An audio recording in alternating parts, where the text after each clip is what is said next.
की त्यांना ticket काउंटरवरती ticket फाडणारा पाहिजे होता. मुलाखतीचं आयोजन केलं आणि त्या मुलाखतीचं आयोजन केल्यानंतर एका जागेसाठी 1000 पोरं आले. 1000 पोरांना मुलाखती दिल्या. 1000 पोरांना फायली जमा केल्या आणि सांगितलं की आम्हाला ती तिकीट चेकरची जागा पाहिजे, तिकीट कापणाऱ्याची जागा पाहिजे, तिकीट काढून देणाऱ्याची जागा पाहिजे. त्या 1000 पोरांना इंटरव्ह्यू दिल्यानंतर एकाचं सिलेक्शन झालं. ज्याचं सिलेक्शन झालं ते मोकार खुश. दुसऱ्या दिवशी डबा बिबा भरला, शर्टिंग बिर्टिंग केली, इस्त्री बिस्तरी केलं, कंपनीत कामाला गेलं.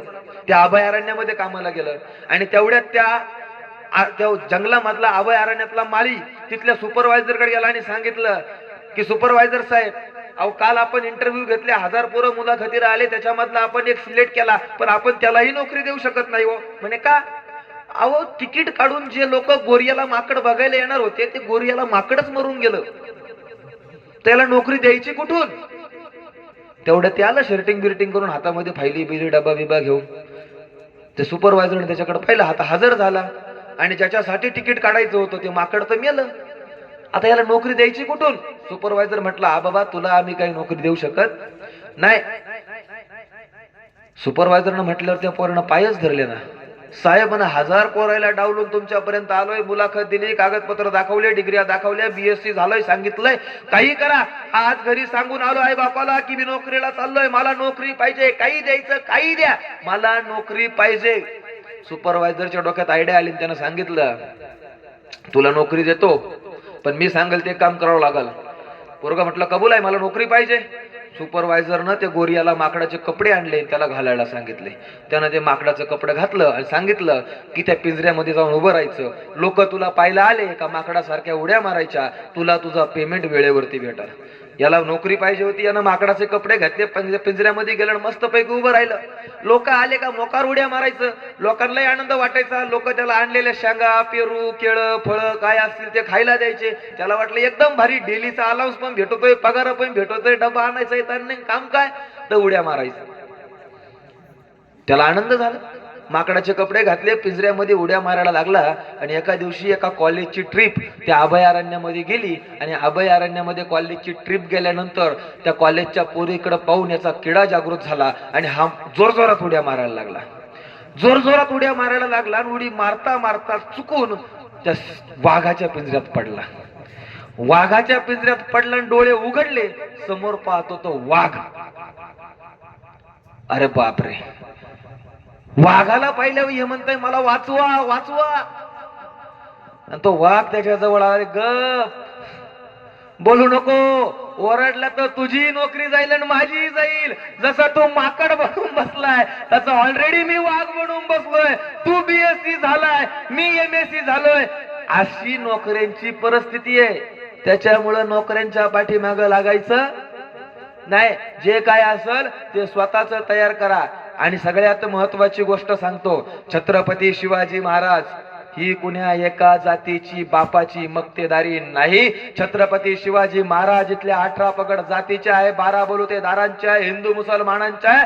अखंड विश्वामध्ये त्यांच्या पराक्रमाचा, त्यांच्या विचारांचा, त्यांच्या त्यागाचा, त्यांच्या निष्ठेचा जर जय जयकार होत असेल तर ते छत्रपती शिवाजी महाराज आमच्या जातीत जन्माला आले म्हणून नाही, त्यांच्या मनगटात रग होती म्हणून महाराजांचा गौगव आहे. आणि तो राजा आमचा आहे ही भूमिका आज तुमच्या गावकऱ्यांना घेतली आहे, म्हणून तुमचं अभिनंदन पहिल्यांदा. आणि सगळ्यात महत्वाची गोष्ट लक्षात ठेवा, छत्रपती शिवाजी महाराज, छत्रपती शिवाजी महाराज आणि हा भगवा झेंडा सुद्धा कोणा एकाच्या मायच्या लालाची जहागीरदारी नाही आहे. छत्रपती शिवाजी महाराजांचा भगवा झेंडा हा छत्रपती शिवाजी महाराजांचा भगवा झेंडा हा आमचा भगवा झेंडा आहे, जो तुकाराम महाराजांनी इथल्या वारकरी संप्रदायाला सांगितलं विठ्ठल विठ्ठल करत पंढरपूरला गेले. त्या तुकारामांच्या झेंड्याचा रंग सुद्धा भगवा आहे. तथागत गौतम बुद्ध अंगावरती जे चिवर घालायचे, कपडे घालायचे, त्याचा रंग सुद्धा भगवा आहे. त्याच्यामुळे इथल्या तथाकथित एखाद्या संस्थेला, एखाद्या विचारधारेला वाटत असेल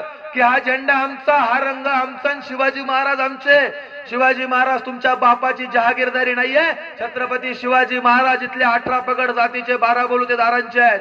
आपल्याला एक गोष्ट इथं ठामपणे खोडून काढावं लागणार आहे. येणाऱ्या काळामध्ये सगळ्यात मोठं चॅलेंज ते आहे. डॉक्टर बाबासाहेब आंबेडकर संविधान लिहिताना म्हणतात की छत्रपती शिवाजी महाराजांचं लोककल्याणकारी राज्य, लोककल्याणकारी राज्याची आणि त्या लोककल्याणकारी राज्याची संकल्पना बाबासाहेब आंबेडकरांनी संविधानामध्ये उतरवली आहे. जर आपण छत्रपतींना मानत असू तर आपण बाबासाहेबांच्या संविधानाला सुद्धा मानलं पाहिजे. आणि जर आपण बाबासाहेबांच्या संविधानाला मानत असू तर छत्रपती शिवाजी महाराजांचे मावळे म्हणून बाबासाहेबांचं संविधान वाचवणं आज आमच्यासाठी सगळ्यात महत्वाची गोष्ट आहे. ती आमची सगळ्यात महत्वाची लढाई आहे. ही भूमिका आपण समजून घेतली पाहिजे. छत्रपती शिवाजी महाराजांचा उपयोग करून मराठ्यांच्या बाजूने राहून किंवा एखाद्या विशिष्ट जातीच्या धर्माच्या बाजूने राहून एखाद्या विशिष्ट आता आपण झालंय काय माहिती का, आता म्हातेरेवाडी तर चांगलं गाव आहे, पण बाकीच्या ठिकाणी जर गेले तर तुम्ही बघा गंमत काय होती. छत्रपती शिवाजी महाराज म्हटले की छत्रपती शिवाजी महाराज की जय म्हणायचं आणि मुस्लिम बांधवांचा द्वेष करायचा सर्रास चालतं. मग त्यांना विचारलं की बाबा तुमच्या गावामध्ये कोणता मुसलमान वाईट आहे? ते म्हणतात नाही बाबा आमच्या गावातला इम्तियाज चांगला आहे, सलीम चाचा चांगला आहे, सद्दाम चांगला आहे, पण त्या गावातला हमद्या वाईट आहे. मग त्या गावात जाऊन विचारायचं का रे बाबा तुमच्या गावातला हमद्या कसा आहे?